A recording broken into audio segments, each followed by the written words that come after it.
பிப்ரவரி மாதம் 21ஆம் தேதி திருநீற்று புதனுக்கு பின்வரும் சனிக்கிழமை. முதல் வாசகம். இறைவாக்கினர் எசாயா நூலிலிருந்து வாசகம். அதிகாரம் 58, இறை வார்த்தைகள் 9 முதல் 14 முடிய. ஆண்டவர் கூறுவது: உன்னிடையே இருக்கும் நுகத்தை அகற்றிவிட்டு, சுட்டிக்காட்டி குற்றம் சாட்டுவதையும் பொல்லாதன பேசுவதையும் நிறுத்திவிட்டு, பசித்திருப்போருக்காக உன்னையே கையளித்து வறியோரின் தேவையை நிறைவு செய்வாயானால், இருள் நடுவே உன் ஒளி உதிக்கும், இருண்ட உன் நிலை நண்பகல் போல் ஆகும். ஆண்டவர் தொடர்ந்து உன்னை வழிநடத்துவார், வறண்ட சூழலில் உனக்கு நிறைவளிப்பார், உன் எலும்புகளை வலிமையாக்குவார். நீயும் நீர் பாய்ந்த தோட்டம் போலும் ஒருபோதும் வற்றாத நீர் ஊற்று போலும் இருப்பாய். உன் மக்கள் பண்டை நாளிலிருந்து பாழடைந்து கிடப்பவற்றை கட்டி எழுப்புவர். தலைமுறை தலைமுறையாக உள்ள அடித்தளங்களின் மேல் கட்டி எழுப்புவாய். தகர்ந்த மதிலை திரும்ப கட்டுபவன் என்றும், குடியிருப்பதற்கு தெருக்களை சீர்படுத்துபவன் என்றும் பெயர் பெறுவாய். ஓய்வு நாளின் முறைமைகளினின்று விலகிச் செல்லாது, என் புனித நாளில் உன் விருப்பம் போல் செய்யாதிருந்து, ஓய்வு நாள் மகிழ்ச்சியின் நாள் என்றும், ஆண்டவரின் மேன்மை மிகு புனித நாள் எனவும் சொல்லி அதற்கு மதிப்பு தந்து, உன் சொந்த வழிகளில் செல்லவோ, உன் சொந்த ஆதாயத்தை நாடவோ, வெற்று பேச்சுகளை பேசவோ செய்யாதிருந்தால், அப்பொழுது ஆண்டவருக்கு ஊழியம் புரியும் மகிழ்ச்சியை பெறுவாய். நானோ மண்ணுலகின் உயர்விடங்களில் உன்னை வலம் வரச் செய்வேன். உன் மூதாதையராகிய யாக்கோபின் உரிமை சொத்தின் மூலம் உனக்கு உணவளிப்பேன். ஆண்டவரின் வாய் இதை உரைத்தது. ஆண்டவரின் அருள்வாக்கு. இறைவா, உமக்கு நன்றி. இன்றைய நற்செய்தி லூக்கா எழுதிய தூய நற்செய்தியிலிருந்து வாசகம். அதிகாரம் 5, இறை வார்த்தைகள் 27 தொடங்கி 32 முடிய. அக்காலத்தில் இயேசு சுங்கச்சாவடியில் அமர்ந்திருந்த லேவி என்னும் பெயருடைய வரி தண்டுபவர் ஒருவரை கண்டார். அவரிடம், என்னை பின்பற்றி வா என்றார். அவர் அனைத்தையும் விட்டுவிட்டு எழுந்து இயேசுவை பின்பற்றிச் சென்றார். இந்த லேவி தம் வீட்டில் அவருக்கு ஒரு பெரிய விருந்து அளித்தார். வரி தண்டுபவர்களும் மற்றவர்களும் பெரும் திரளாய் அவர்களோடு பந்தியில் அமர்ந்தார்கள். பரிசேயர்களும் அவர்களை சேர்ந்த மறைநூல் அறிஞர்களும் முணுமுணுத்து இயேசுவின் சீடரிடம், வரி தண்டுபவர்களோடும் பாவிகளோடும் சேர்ந்து நீங்கள் உண்பதும் குடிப்பதும் ஏன் என்று கேட்டனர். இயேசு அவர்களுக்கு மறுமொழியாக, நோயற்றவருக்கல்ல, நோயுற்றவருக்கே மருத்துவர் தேவை. நேர்மையாளர்களை அல்ல, பாவிகளையே மனம் மாற அழைக்க வந்தேன் என்றார். ஆண்டவரின் அருள் வாக்கு. கிறிஸ்துவே, உமக்கு புகழ். அன்புக்குரியவர்களே, வாழ்விலிருந்து புறப்படாத வழிபாடும் வாழ்விற்கு இட்டுச் செல்லாத வழிபாடும் அர்த்தமற்றது, அவசியமற்றது.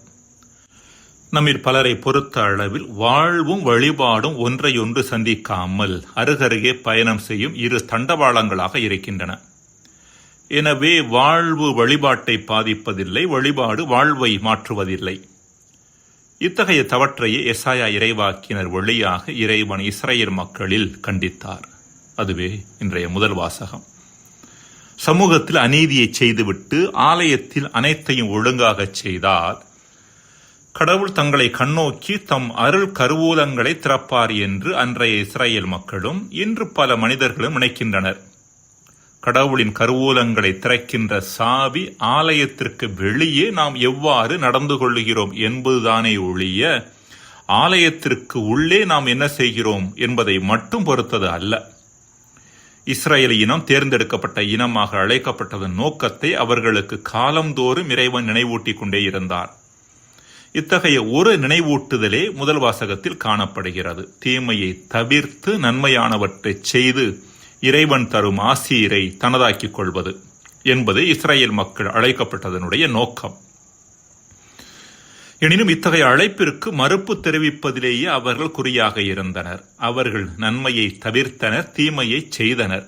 அதாவது கொடுக்கப்பட்ட அழைப்பின் மட்டில் அக்கறையற்றவர்களாக இருந்தனர். இதற்கு மாற்றாக கொடுக்கப்பட்ட அழைப்பை மாபெரும் வாய்ப்பாக பயன்படுத்தி அதற்கு செவி கொடுத்தவர் மத்தேயு. பணத்தையும் சுயநலத்தையும் அநீத வரி வசூலித்தலையும் மையப்படுத்தி வாழ்ந்த மத்தேயுவை இறையாட்சியையும் பிறர் நலத்தையும் மையப்படுத்திய வாழ்வுக்கு இயேசு அழைத்த பொழுது தயக்கமின்றி ஆம் என்று பதில் தந்தார். அன்பிற்குரியவர்களே, நமது வாழ்வு யாரை அதிகம் பிரதிபலிக்கிறது? இஸ்ராயேல் மக்களையா, மத்தேயுவையா? ராமகிருஷ்ண பரமஹம்சரின் கதை இது. விறகு வெட்டி ஒருவர் நாள்தோறும் காட்டிற்கு சென்று மரங்களை வெட்டி வருவது வழக்கம். ஒருமுறை காட்டிற்கு உள்ளே இருந்து வந்த ஒரு முனிவர் இன்னும் உள்ளே போய் என்று மட்டும் சொல்லிவிட்டு போய்விட்டார். அன்று மாலை வீட்டிற்கு வந்த விறகு வெட்டி இன்னும் உள்ளே போய் என்று அந்த முனிவர் சொல்லி சென்றாரே, இதனுடைய அர்த்தம் என்ன என்று சிந்தித்துக் கொண்டிருந்தாராம். மறுநாள் விறகு வெட்ட காட்டிற்குள் சென்ற பொழுது வழக்கமாக விறகு வெட்டுகின்ற இடத்தையும் தாண்டி இன்னும் கொஞ்சம் உள்ளே சென்றார். அங்கு சந்தன மரங்கள் இருப்பதை பார்த்து ஆச்சரியமடைந்தார். அன்று முதல் ஒவ்வொரு நாளும் வண்டி நிறைய சந்தன மரங்களை வெட்டி மகிழ்ச்சியோடு வாழ்ந்து வந்தார். இன்னும் சில நாட்கள் கழித்து முனிவரின் இன்னும் உள்ளே போய் என்ற வார்த்தைகள் நினைவிற்கு வந்தன. அன்று சந்தன மரங்கள் இருக்கின்ற இடத்தையும் தாண்டி சென்றார். அப்போது ஒரு வெள்ளிச் சுரங்கம் இருப்பதை பார்த்து அளவில்லாத மகிழ்ச்சி அடைந்தார்.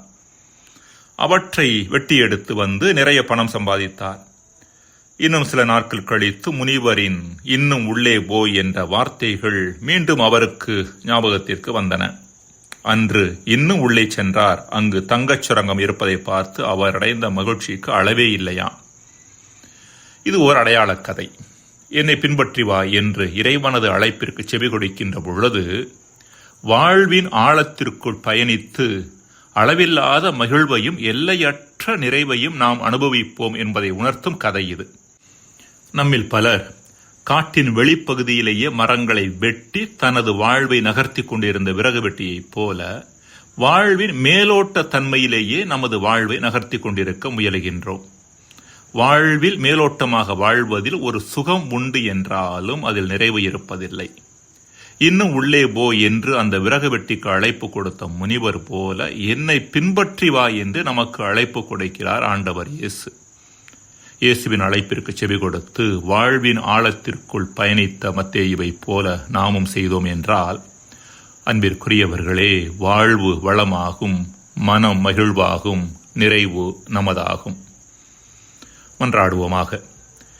இறைவா, எங்களது மேலோட்ட தன்மையை விட்டுவிடுவதற்கான உம் அழைப்பு எங்களுக்கு சில சங்கடங்களை கொடுத்தாலும் வாழ்வை நிறைவாக வாழ்வதற்கான வழி அதுவே என்பதை நாங்கள் உணர எங்களுக்கு வரம் தாரும். ஆமென்.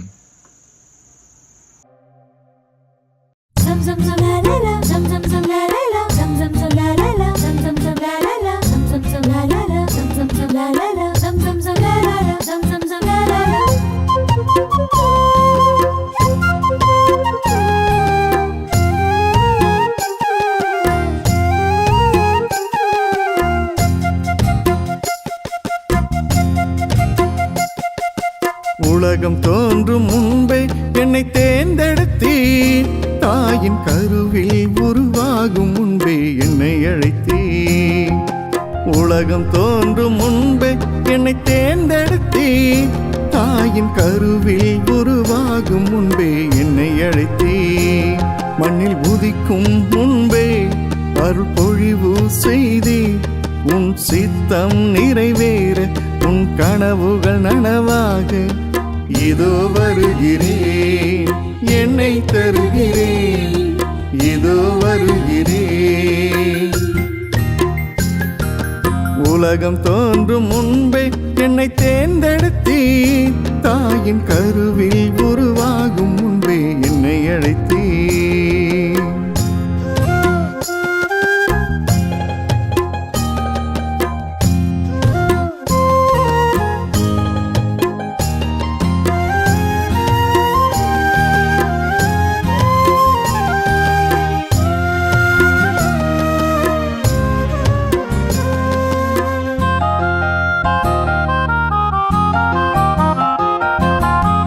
ஒன்றுமில்லா என்னை உன் கருவியாக்கினி, கரை காணா உமதருளால் நிறைவாக்கினி. ஒன்றுமில்லா என்னை உன் கருவியாக்கினி கரை காணா உமதருளால் நிறைவாக்கினி முடிவில்லா இரக்கமதை என்றும் உரைப்பேன் உன் முடிவில்லா இரக்கமதை என்றும் உரைப்பேன் விளையற்ற ஆன்மாக்களை உன் பதம் சேர்ப்பேன் விளையற்ற ஆன்மாக்களை உன் பதம் சேர்ப்பேன் உலகம் தோன்றும் முன்பே என்னை தேர்ந்தெடுத்தீர் தாயின் கருவில் உருவாகும் முன்பே என்னை அழைத்தீர்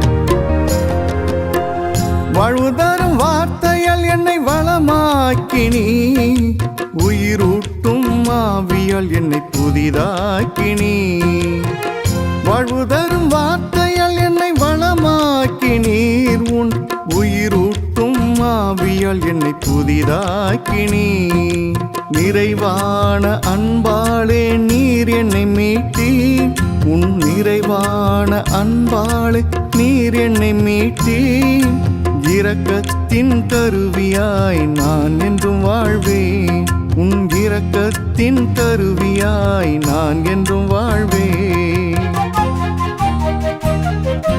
உலகம் தோன்றும் முன்பே என்னை தேர்ந்தெடுத்தீர் தாயின் கருவில் உருவாகும் முன்பே என்னை அழைத்தீர் மண்ணில் உதிக்கும் முன்பே அருள் பொழிவு செய்தீர் உன் சித்தம் நிறைவேற உன் கனவுகள் நனவாக இதோ வருகிறேன் என்னை தருகிறேன் இதோ வருகிறேன்